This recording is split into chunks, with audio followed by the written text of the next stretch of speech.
Guys, if you're listening to our podcast, you should be watching us live every Wednesday night, 9 p.m. Eastern Standard Time, where normally you get to see both our lovely faces. Oh, Seth just joined us. There we go. Yep, hey, I'm Seth, here. I missed you. There you go.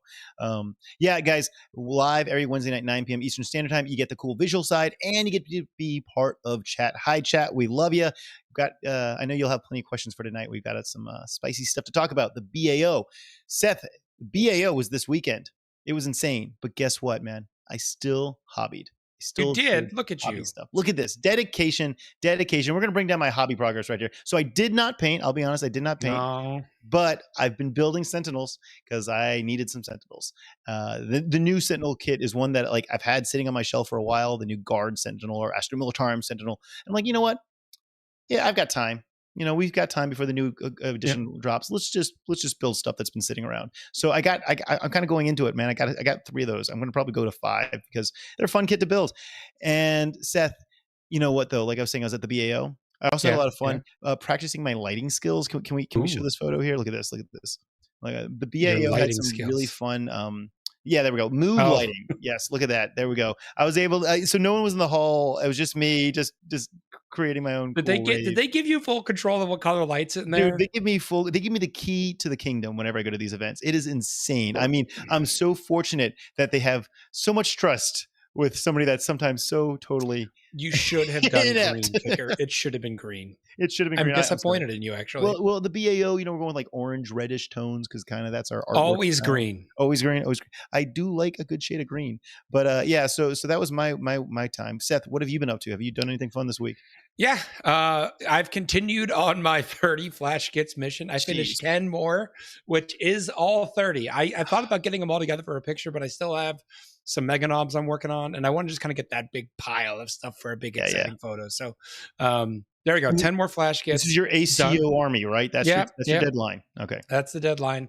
I have like 4 mega knobs and some weapons for them, and 10 Gretchen and a Shock Jump Dragsta and a secret project. Oh my God. Dude, get to painting. Are you painting? You should be painting while we're recording because I can't because my studio. Yeah. Your studio is not in my paint room. So it is what it is. But I teleported in. Thanks, Joel, for catching that. I did on strict orders from our producer go see Guardians this weekend, and I can confirm it is a good film. Check it out. Oh, nice. I picked up Zelda Tears of the Kingdom and playing that. Lots of fun. So okay, what system is that? Sorry, I'm so naive. That's Switch. Okay, well, okay, it's cool. very good. I was still thinking like Game Boy here. All right, like isn't it a Kicker? You would love it. It has building blocks. You can build things. I love blocks, dude. I know you do. My son has Legos, and I fight my toddler to play with his Legos. Like it is sad. Although my son just showed me the cool thing. He's like, when 2 bricks are stuck together, you just take them and put them in your mouth and like use your mouth to wrench them apart. I'm like, that's a 3-year-old who just figured out that hack. Like I learned that like when I was 15, but my 3-year-old realized that you can just use your mouth to separate out Legos. Oh, hey, what about Nick? We got to ask Nick. What was he up to? Yeah, hey guys. First, Seth, glad that you saw Guardians 3. Glad that you enjoyed it. To everybody, if you haven't seen it, go check it out. Everybody here knows that I am a Chaos player. I'm a Chaos Demons player. I'm a Death Guard player. And guess what, folks? I was blessed by Papa Nurgle the past few days, but I'm right back at it here. My hobby progress, I got some pink hordes built, some flamers, some screamers of each, a soul grinder as well. So I've been working on a few things in the background, but I didn't feel like showing built models that aren't yet having paint on them. So we'll go ahead and me, you're saying. Yeah. You know, we have some progress, but not enough. That's a call out. Yeah, right. But I got to ask you a question because you mentioned a soul grinder, Nick. All right, should that model be based or not? I mean, I know it doesn't come with a base, but do you think that one needs a base? Yeah, I had actually ordered a new soul grinder recently, and it does come with a base now. Oh, wow. So, yeah, and it's a giant base. I don't even know what the size dimensions of it are. Big circle, though. Yeah, it's a big circle. I've got three soul grinders already, and I know I'm going to have to base them at some point. So that'll be my hobby progress at some point over these summer months is getting and painting bases for the existing ones that I have. Yeah, it'll be a pain, but I will suffer through. If you have any bases that are of appropriate size for a soul grinder, maybe bring them to ACO and give them to Nick because he might could use them. Hey, Seth, we're asking Nicky D about basing here. You have buggies in the Orc army. All your new buggies come with bases, but the battle wagon and the truck do not. Thoughts? They don't. They don't. Do you want that? Like, do you think bases make it easier, especially with something like bases make it easier, but bases also make it harder because they're wider than the actual model usually. Yeah. Which for like, like a Gretchen or an Orc Boy isn't a big deal, or even like a Mega Knob, but then you start getting into something that's like a Battle Wagon. Yeah, Battle Wagon or bigger. Now you're talking about, adding a half an inch, and it starts to restrict how these things can move. So it's a double-edged sword. And I understand why in those some larger models, they don't do it, but it's also weird when they have a knight on a base. Yeah. So like, that's a real big model. You put it on a base. Why is it everything else? But who knows? I'm not in charge here, despite my devilish good looks. I am not James Workshop. Well, chat, tell us what you think. Should all models have bases, or are we cool letting some go without them? Should we jump into news? We should jump into news, right? Yeah. So up for GW pre-order this weekend, guys, the Space Marine Heroes Collection. But these are not the good guys. These are the bad guys. These are Death Guard. Why is it a Heroes Collection then? Right? The Space Marine villains is what it should be called, right? But anyway, these are cool models. The first time I saw Space Marine Heroes, these are these, I guess, mystery bag, of individual miniatures. I saw these while I was in Japan on my honeymoon, and I thought they were the coolest thing. They were just some like random store. And like, I know Warhammer. I don't understand the Japanese characters, but I know Warhammer. And I bought a bunch because I was just like, these are really, really cool. Now it looks like they've become a thing. They're all over, and we're even getting Death Guard. Nicky D, you know more about Death Guard than any one of us. What are your thoughts on this grab bag? I've been wanting to get this Malignant Plague Caster. He's in the guy in the front center of the image if you're watching the stream here. Great model, and you could get them, via eBay or other things like that, but for very, very high prices. But this whole range is fantastic. I am absolutely ordering this this upcoming weekend. It's admittedly going to sit in my backlog for a long time as I'm focused on demons, but this is such a dynamic and great looking addition for Plague Marines. And as a Death Guard player, can never have enough Plague Marines. Though, that's interesting. Can't you though?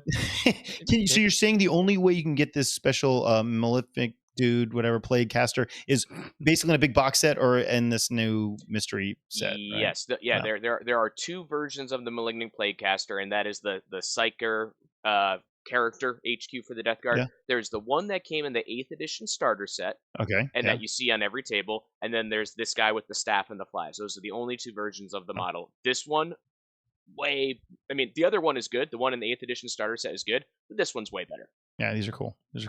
Sweet. Well, also up for pre-order, we got Warhammer Underworlds. They've got a brand new starter set, and it looks epic. This one is a nice way to, one box, get everything you need. It's pretty inexpensive, and you're ready. You're ready to rock with it. Like the models too, as we always say, the models are always cool from the Age of Sigmar realm, the fantasy realm. They're always gorgeous. But this particular box set has got the skeletons, and I don't know what the name of the skeletons is or in Underworlds, but they're just basically skeletons. We don't need another fancy name for them, and they're cool. Everyone likes skeletons, so that's the other big thing. But what we're all here excited to talk about is all the 10th edition news. We're getting more faction focuses. Seth, take us. Let's kind of rip through these because we got a lot to cover. Yeah, we got tonight. You set the pace. I'm not actually going to lead off because the first one is Thousand Suns, and I believe a certain Nicky D is a chaos all boy. Things evil or is Nicky D. All right. Yep. Hey, evil only from a certain point of view, right? But Thousand Suns, their big mechanic has been the Cabal points in 9th edition. That stays as a mechanic in 10th edition. It's going to generate based on each unit is going to generate a certain number of Cabal points, and then those can be used as points throughout different phases. Notably, and the image got cut off here if you're watching the stream, but Temporal Surge is going to allow a unit to move. There's also one, the Twist of Fate. Yeah, Twist of Fate means that a unit does not get any saves. Do you guys think it would be good if Custodies just don't get saves? It just melts them. Or Kicker, how would you feel if your tanks just don't get saves? Don't go there. Don't do that. Yeah. Right. So this is one where I gotta say, as we've been reviewing these faction focus articles from Warhammer community as they've been going on the last few weeks, there's usually been some that get people excited, get them people scared. This is one where I think Thousand Suns, everybody pretty much realized that this is going to be a faction that's, based on what we know so far, seems really strong. Okay, so to every Thousand Suns player, we also know that their I guess rivals are the Grey Knights. Seth, they were revealed on Friday. Well, their faction focus was on Friday. You want to give us the highlights of Grey Knights? Grey Knights, oh boy, Kicker, Grey Knights. I think the main thing everyone needs to know about Grey Knights, they're 2-up armor save across the board, which is, sort of good. Yeah, And just sort of. and because all the profiles we've seen out there, they have been reducing the AP on a lot of things. So that 2-up save is going a long way. But kicker, their army rule lets them teleport multiple units a turn. Wow. Which is crazy. So these guys are going to be kick flipping and teleporting all over the board. They're going to give an Eldar a run for their money with their mobility. Yeah. I'm excited to see that. I'm not excited for them to be kick flipping all around the board against orcs, but we'll do what we got to do to take care of those boys from Titan.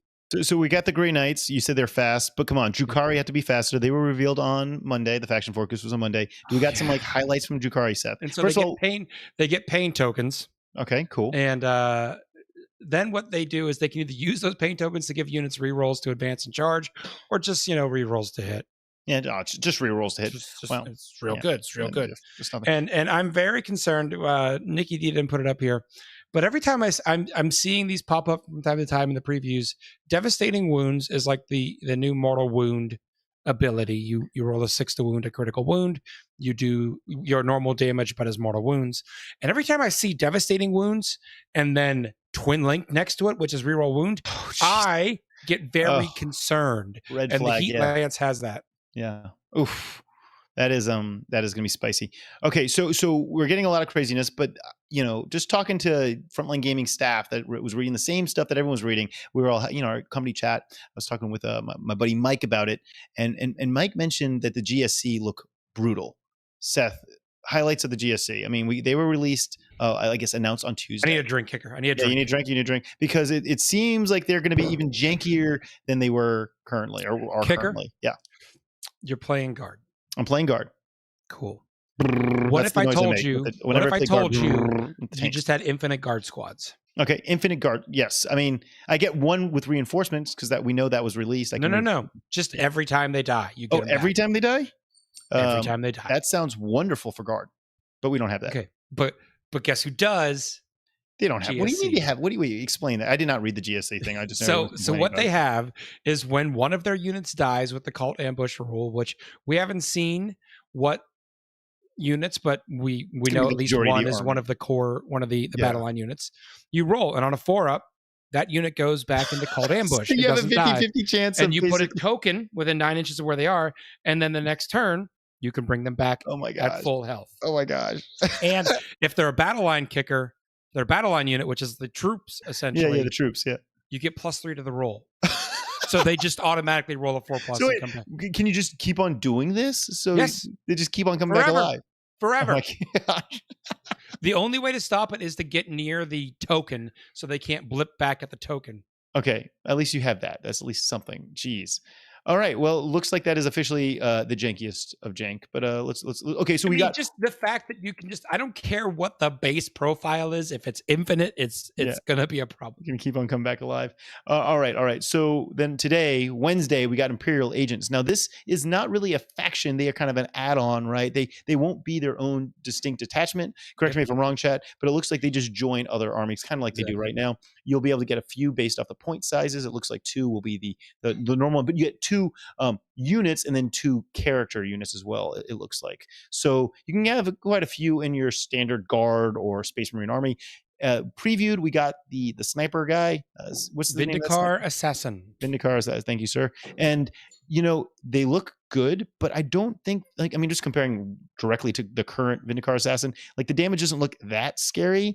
I think it's gonna have to come down to points, right? We'll have to see how many points is this guy, because it looks like a fun model. You can't even. He's got the rule where I don't think you can shoot him or something if he's far away.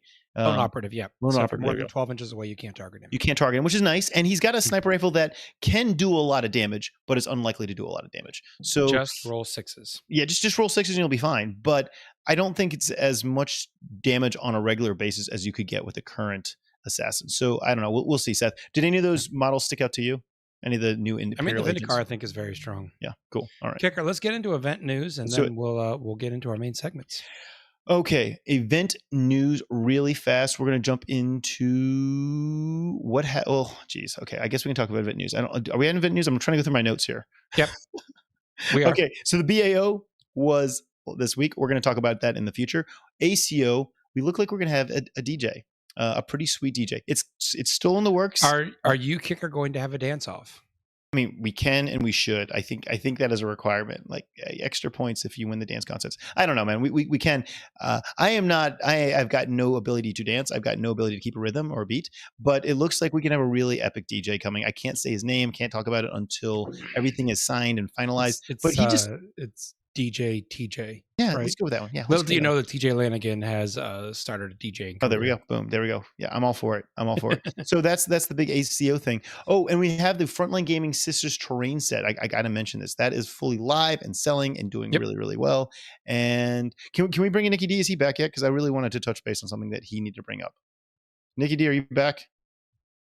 I don't know. Yep, there we go. I am here. Yep. He's back there. We have a very important movie that needs to be discussed in our nerd news segment. Before we get into the nitty gritty of the show, we need to talk about nerd news, please. Yeah. And make the announcement. Do it. Okay. So this was the most important thing to me all week here. I am someone who was born in the 80s, raised in the 90s, like many of us are that I see when at Frontline Gaming events and other Warhammer events. There are few things in this world I love more than the Teenage Mutant Ninja Turtles. Yes. Seth, Kicker, are you guys familiar with the Ninja Turtles? Michelangelo forever, man. We are. Yeah. Okay, so there is a new cartoon, Teenage Raphael, Mutant Ninja sorry. Turtles. Hold on. Raphael. Hold on. Wait. Michelangelo forever? Yes, I'm dude. out. See you guys. Dude, nunchucks are the weapon of choice for all. Seth, I mean, come on. I'm not really surprised that Kicker goes with the party dude. Cowabunga, dude. Yeah, the group. Is it shocking to you that the tech priest guy here of the show was a Donatello fan growing up? Probably not, right? Okay. Anyways, so new TMNT movie coming out. Key things to note: 1, Splinter, right? Master Splinter, voiced by Jackie Chan. No way. Yes. Cool. All yes. right. The trailer came out today, so go check it out. But more importantly for me, I love Ninja Turtles. I also love music. I was at 3 concerts last week in the course of 5 days. My favorite band of all time is 9 Inch Nails. And Trent Reznor and Atticus Ross of 9 Inch Nails, they are the hive mind of 9 Inch Nails. All right. They are doing the soundtrack for this movie. They've been doing soundtracks for about a decade now, going back to The Social Network. They've been doing Disney soundtracks even. So it's not the 9 Inch Nails that I grew up listening to that had a lot of explicit words included with it. But my favorite band doing the soundtrack. How cool would that be though if you get like an epic Teenage Mutant Ninja Turtle, like a kick-ass theme song? Like, I mean, that I need this. I need this. Okay, that is exciting. We have to jump to the signal shorts really fast. Seth is going to get 30 seconds to answer a question. He will be on the clock. Do not screw it up, Seth. You got 30 seconds, right? Is there a 40k faction that needs to be squatted in the old sense, as in like being removed, not being revived or regenerated or coming back or recycled? So is there a 40k faction that basically needs to be removed from the game? And which one is it? Ready, go. Eldar. just that's it. I hate Eldar with a fiery passion. Get rid of them. No, I mean they're always fine. I don't know. Real answer. I feel like there's just too many Imperial factions. I don't know who I'd eliminate, but maybe like one of the Imperial factions because there's just so freaking many of them. There are a lot of Space Marine-esque, factions. Maybe Space Wolves. Maybe Space Wolves. I mean, oh man, geez, you're gonna piss off some people. All right, thank you, Seth. We just lost Joe from More Games Live as a member of the program. He texted me immediately. I don't know what to do. An avid Space Wolf player, very frustrated to hear, and Wolf Priest Carl, that very fan. Okay, Seth, we got to jump into the main segment here. What happened at the BAO? Yes, indeed, Kicker. What did happen at the BAO? Were you there, Kicker? Was it a good time? It was a wonderful time. I mean, for me, I'm obviously working the entire event, so I don't get to literally go hang out. I'm not rolling dice. Funny enough, though, a lot of the Frontline Gaming team was there. Our main headquarters is Vegas. It's not that far away from San Francisco. So I think we had 5 or 6 Frontline Gaming employees. Yeah, I snuck some of their photos into our slideshow. Oh, sweet. Well, you want to give us the rundown of the top players, Seth? Like who won this thing? So Nicky D can flip through the slideshow and just kind of give some folks some visuals. If you're listening at home, come check out the visuals. But so best general, number 1 went to Forrest Fanton, our Space Wolf player. That's important because there are 3 large events this past weekend, all of which won by Space Wolves. There we have Tyler Bortell's Gene Stealer Cult doing what a true Gene Stealer Cult player does and sitting there and thinking. Seth. Wait. Yeah. First of all, This guy's last name is Phantom? Phantom. I love it. That's a great last name. Yeah, Second of all 3 major events this weekend were Space Wolves. Rocky Top, Yeah.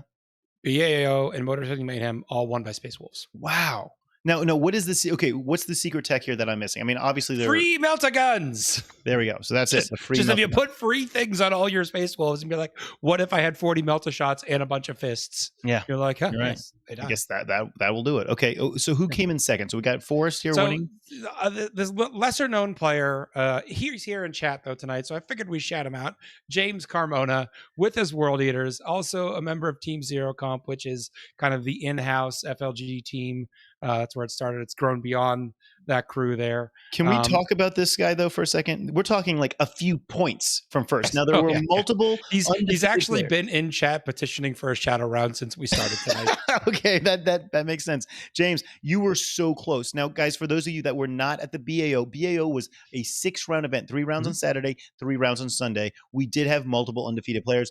Seth, maybe you can correct me, but I believe there at the end of 6 rounds we had 2, maybe 3 undefeated players. There were 3 undefeated players. Right, there we go. And James was one of them. James was one of them. And then number 3 was Will Albalez playing Tau. Now, the way we did the rankings was by opponent win percentage. Yeah. And I believe there was 2 rounds that Will got pared down because there was an uneven number of undefeated players. So he played someone that was already at 1 loss or 2 losses, maybe just 1 loss. But what that basically meant is his opponents had the weaker win percentage. So it wasn't that Will himself didn't do well on the table. He just, because of that system, he ended up coming low. So all 3 of those players came in undefeated, which is a great job for all of them. And we're talking, guys, mere points separating, James and Forrest, like so close. It could have been anyone's at that point. Kicker, we have a super chat from our patron saint, John McCardle. $100. Congrats on a successful BAO, Kicker. Oh, wow. Thank you so much, man. Really, really appreciate it. Yeah, we've been flipping through some pictures. If we can go back, because I didn't tell people what those pictures were yet. But the one more, I think, that one right there, that's Brandon Grant, former winner of the ITC and member of Team America, out there with his guard, strutting his stuff. Next photo here, friends of the show, Ben and Danielle Jurek. They travel to a ton of the events, Kicker, and almost every event I see them at, they're wearing their Gengar shirts. Yeah, which is shirts. just awesome. It's adorable. It's adorable. Yeah. And then I think the next one that popped up here, this is Jesse Sell, last year's winner of the BAO, sporting the Belt of Russ in honor of his late roommate, Jeff Robinson. And he is also a member of Team Zero Comp. Looks like we've lost Kicker, so I'm just going to keep rolling. Paragon, which was our best overall type award. We had Will Albalez coming in at number 1. Again, Will goes 6-0. That gives him a very strong position for that. Then our number 2 was Jason Ryder. He was Black Legion. And he's the Army Esports team. And then Brian Leva, which is playing Asiani, and also a member of Team Zero Comp. Pictures on the screen right now. That is Forrest sporting the new Belt of Russ. So great job there, Forrest. Moving on to Best Painted. We've got Michael Sigmura playing Tau, brought his Tau. Seth, can I stop you there about this guy? No, I can't. All right. Okay, I'm going to stop you anyway. All right. So it was interesting, right? I'm not a judge. I'm admin. When it comes to frontline game events, I am not a judge. I don't get involved with any of the rulings, but it was a very close painting competition. Mm-hmm. So the judges asked myself and then one of the other. So you did get involved. Yeah, now I did get involved to look at 2 armies and to not tell them, but write it down. Like, out of those 2 armies, which is the one that I would recommend? And there's a few of us that were frontline gaming staff to try to choose that we're not playing in the tournament, but did have to weigh in. Yeah. And it was that close. And at the end of the day, Michael won with his Tau, but it was just so close to who came in second. Number 2, Andrew Whitehead with his Asteriani. Yeah. Both had very just beautiful armies, but they were done completely differently. Completely different techniques. Kicker, chat points out that a Space Wolf player won the Belt of Russ. Oh, Nelly. Well done. Yes. So does that mean next year's event has to be Space Wolf themed? 100% done. Consider done. You're just going to put like fake snow everywhere. It's just, instead of having like beer deals in the hall, it's going to be like mugs of ale. Let's do it. It is kind of weird though. I don't think of like San Francisco and Space Wolf, like those don't thematically necessarily work together, but whatever, we'll just make it happen. We'll make it happen. We did it for the Orcs. Orcs are the reigning champs at SoCal. So they are the logo. So yeah, now, sweet. I do have a breakdown of the AOS event, but I do want to do a little shout out here for our AOS TO. He wrote up a very nicely detailed description of the event. Like, it makes you feel like you were there. I am going to leave that, though, for Mr. Adam Solis. He's going to do a big recap blog of all the happenings at the event. So head on over to the FLG blog page and check that out. But to give you the high ones, the Paragon, their overall award goes to Colin Venables. Colin was running a Blades of Corn themed army, which is a lot of flesh tones, a lot of reds and golds. So it's awesome. Best appearance with the Jessica I'm sorry, Jessica Schimoller. All right. She's her husband. Benjamin, they go to a lot of tournaments together. Yep. It's also really, really kind of cool. Same team. You got to love these husband and wife teams that's showing up. Yep. And then our best general was Benjamin Hosking, running a Slave to Darkness army. So he won the overall event. Kicker, I put this picture in here because I thought you might want to give these fine individuals here a shout out. Let's do it. Yeah. So guys, our events, I mean, Frontline Gaming is of the community, for the community, by the community. Like, guys, we could not do this without the community. It's just not possible. BAO is extremely challenging to load in and load out of that hall. It's on the second floor. It's literally a labyrinth. Like, I don't get lost. Like, I'm very proud of the fact that I do not get lost. We have gotten lost before, though. Okay, we got lost once, Seth, but we don't talk about that. It's a big secret. Right. We don't talk about it. But in general, I don't get lost. But the back of the house, so the back side of the BAO venue, is a labyrinth, and I keep on getting lost every time I go back there. It is some sort of weird alternate reality. On top of that, it's very, very narrow halls, and we have to move all these pallets of terrain up and down. We could not have loaded out without Marcus Tanner and the D6 team out of Washington. These guys worked like dogs on Sunday. After having played 6 rounds, kicking ass, they ended up staying up late and helping us get out of there, which was just... Thanks a lot, guys. I see Mike's got a big old smile on his face there, and I'm sure he's happy to be done with the back out. Yeah. So, all right. Well, let's kicker. What thoughts? How was your experience at BAO? What stories you got for us? Honestly, the BAO ran so smoothly. It was such a relaxed vibe. I do think next year we're going to have a bar in the hall. Our players like alcohol close by. Yep. So that's something I'm going to work on. I mean, I have heard calls for a Night on Fenris themed prom style BAO in chat. Yeah, sure. Why not? Let's just do that. Let's do that. That's a great idea. And for James, just for James, we will make sure that there are Bloody Marys there.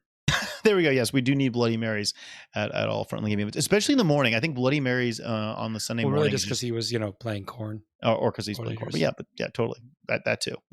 No. The event went smooth. It was really cool to see so many different teams in show there in force. Of course, Team Zero Comp, the Frontline Gaming associated team. A lot of guys, Frankie from Frontline there. A lot of the guys, Leo, they're on that team. James, of course, they were there. Junior as well on that team. Yep. It's kind of cool to see so many guys from that team, but we also had another team that was a new team I'd never seen before, and they just had this big word on their jersey, and the jersey was very nice. It was kind of like this tactical blue camo. It said just foot. And I'm like from Teenage Mutant Ninja Turtles, like, are these the foot? Like, do we have to, be prepared to battle them? Do we have to battle them? Yeah, right. Like, what's going on here? But yeah, very, very nice guys. New team out of the area, and happy to see more teams coming in. So, guys, if you have some friends and you're like, you know what, I want to go to a tournament, get your buddies, get some cool jerseys, form a team, and have a lot more fun. I think going to a tournament with a team is just that much more fun, right? You have your buddies, even win or lose, you've got your crew there cheering you on. Yeah.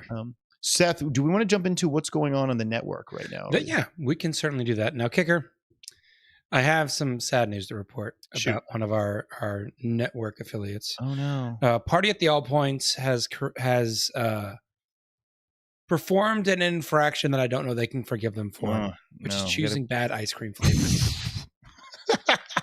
What are we talking? They had strong opinions about the Neapolitan ice cream flavor, which I think is just a cop out of ice cream flavors. No, that is blasphemy. Like, you cannot actually like that. That is a poor choice. Yeah. Are they saying they're in favor of Neapolitan ice cream? They are, and therefore I have to consider their continued membership as part of our program. That is, no, let's pull them, man. Like, that is totally unacceptable. I think we're gonna have a little sit down with Dayton and the guys, talk about that one. Grim Yeah. After Dark finally got their whole crew back together. Everyone's been traveling for the summer, but they finally got everyone back in place. And I hear a rumor. I like rumors. Val Heffelfinger is gonna come back and play 10th edition 40K. Oh, I'm just hearing things. Wow. I'm just hearing things, Kicker. Wow. So he's a beloved and well established orc player from when he did play. So I'll be curious. From many moons ago, many bad moons ago.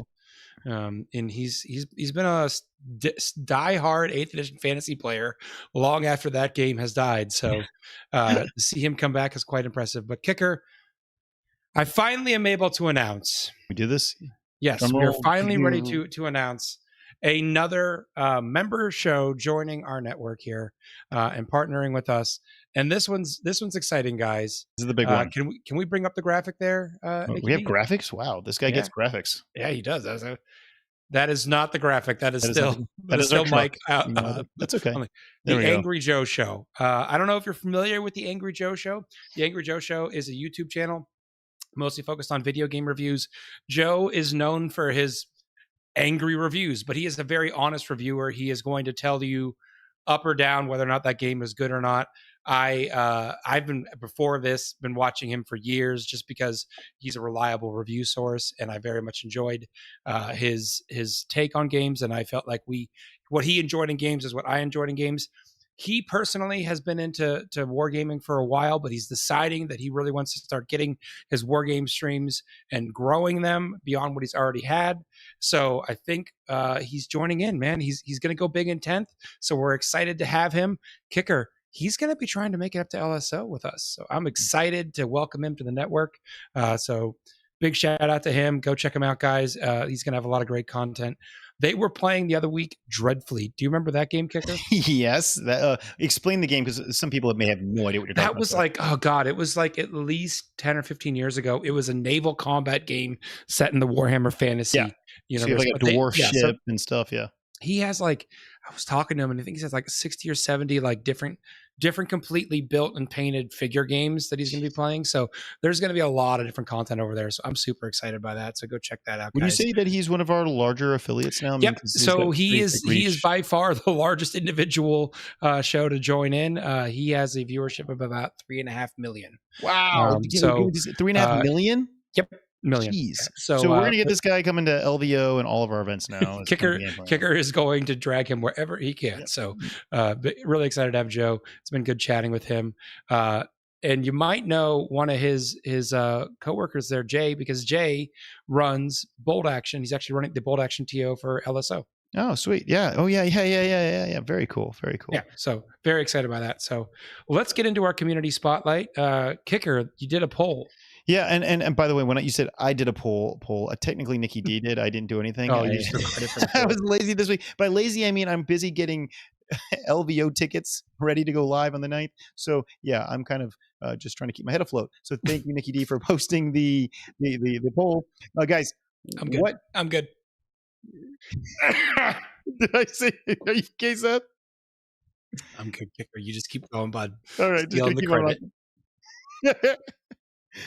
So the poll for this week's, guys, posted on the Frontline Gaming Community Facebook group, where you can answer, participate, and help give us your feedback. What is the biggest threat to the Imperium? And I mean, we got option number 1 being orcs. We got option number 2 being Tau. Option number 3 being Tyranids. Option number 4 being Forces of Chaos. Option number 5 being the Necrons. And option number 6 being one that I had to add because I'm like, it's the obvious choice, people. The Imperium itself. So, Seth, what are your thoughts? Orcs, where are they at? 100% they're the threat. 100% they're the threat. You name another race that put a freaking battle moon outside of Terra. I'll wait. All right.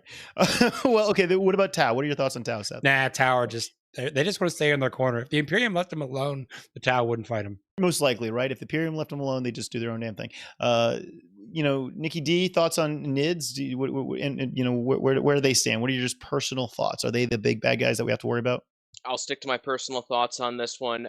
I mean, they adapt, they overcome, they just consume. They're Bear Grylls?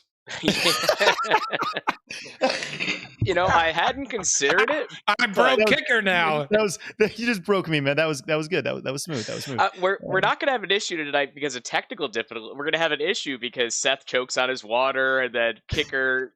I'm just like kicks the choking on my bucket laugh. from laughing. Yeah. No, Tyranids, right? They're the big things, right? Where even the hive fleets, they're only supposed to be like tendrils of the hive fleet, so we're only supposedly seeing a fraction of their true number. All right, we have to let Nicky D take Forces of Chaos. What are your thoughts? Just general Forces of Chaos. I mean, they are like the original. They're the OG bad guy. Yes, they're the original bad guy. They were my vote. They were and are my vote in this particular one. I see the community doesn't agree with me, and that's okay, because Chaos, we're just going to be off in our own corner, kicking around, doing our things, causing havoc and chaos, obviously. Can the Tyranids follow you to the warp? Well, yeah, there's a whole weird thing about how the warp interacts with the shadows of the warp for the Tyranids. My Blood Angels, they were bailed out in part against the latest invasion in 9th edition of the Tyranids, in part because of a demonic incursion. So there is some power there that demons have to be able to fight the Tyranids. So this may be one of those things, Seth, where maybe Chaos and Tyranids just go at each other. They like neutralize each other, and that's how the orcs come in and take over everything. Exactly. Orcs right.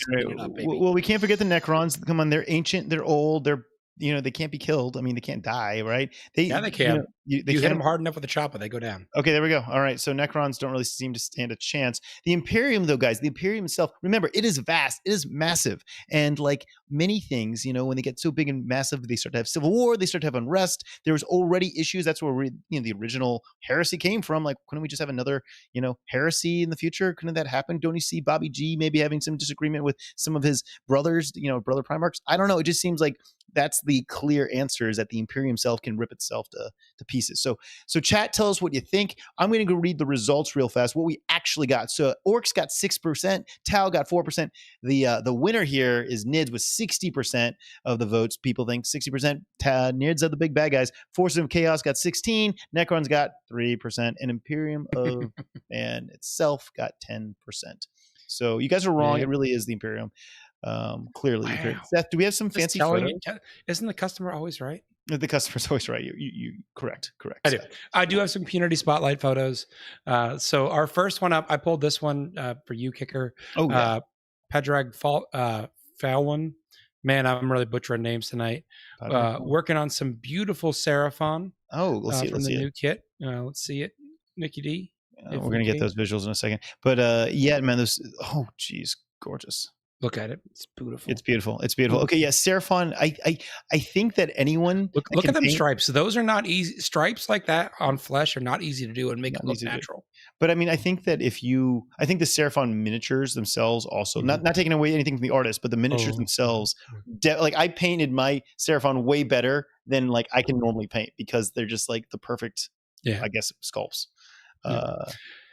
Next up, we have Mark Lichlord, who's working on a new 40K army. He's working on Imperial Knights. Look at that! Look at that wow. Beautiful blue popping. That is that nice kind of dark bronze or gold trim. It kind of makes me think of like Vanguard Tactics blue, like it's a very distinct teal. Yeah. Mark, are you a client of Vanguard Tactics? Is that what this is? Yeah, who knows? Great. We'll have to find out. Derick's been working on a new Azrael, the new sculpt, so he's been working on him. So that's a work in progress. Looking good. That. Got his color blocking in there. Good work on the banner. Davey, is testing out some OSL on a beautiful Plague Marine. I know we don't need to go into the depths here, but what is OSL for those not in the know? Object source lighting. So that plasma pistol kind of glowing and kind of reflecting off his armor. Looking really good. Tom Long has been working on some Osiric Bone Reapers.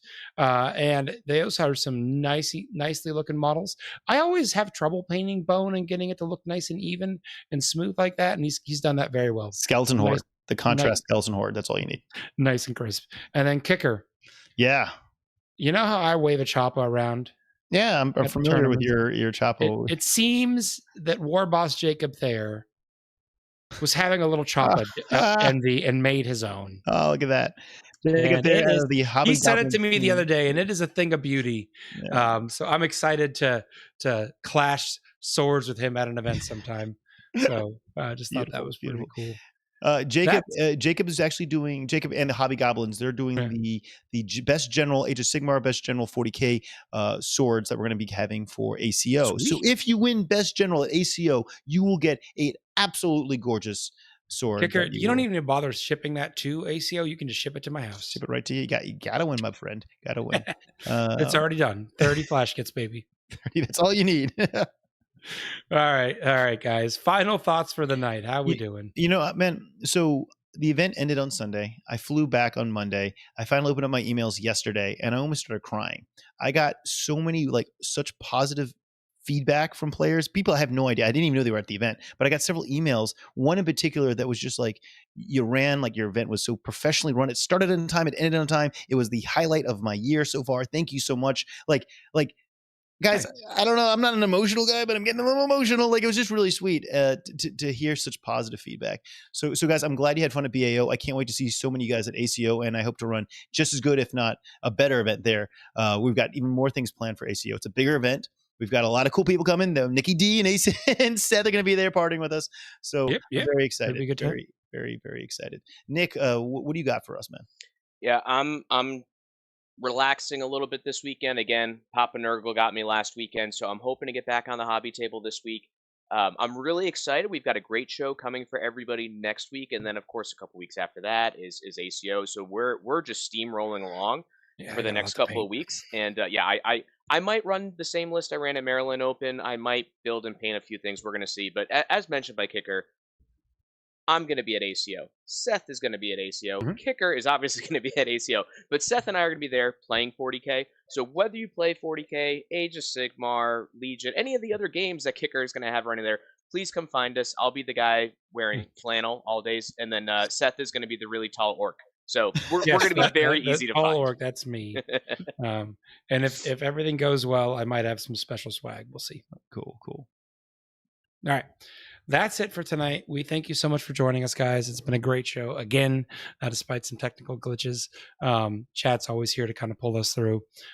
Thank you so much for watching. We really hope you enjoyed this episode of Signals from the Frontline.